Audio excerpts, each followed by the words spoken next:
ગુજરાતમાં આવતીકાલે સ્થાનિક સ્વરાજની સંસ્થાઓની ચૂંટણી માટે મતદાન યોજાવાનું છે। ત્યારે રાજ્યના મુખ્યમંત્રી ભૂપેન્દ્ર પટેલે નાગરિકોને લોકશાહીની પરંપરા જાળવવા અને મતદાનમાં ઉત્સાહપૂર્વક જોડાવા માટે હાર્દિક અપીલ કરી છે।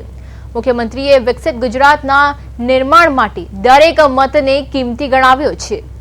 મુખ્યમંત્રી ભૂપેન્દ્ર પટેલે રાજ્યના મતદારોને આપેલા વિશેષ સંદેશમાં જણાવ્યું છે કે 26 એપ્રિલ રવિવારના રોજ યોજાનારી ચૂંટણીમાં 100% મતદાન કરીને આપણે લોકશાહીને વધુ મજબૂત બનાવવાની છે।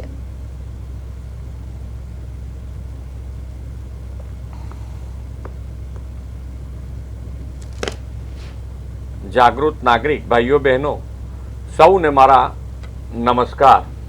आज सौने एक नम्र विनंती साथे महत्वपूर्ण संदेश आपवा हूँ उपस्थित थयो छुं।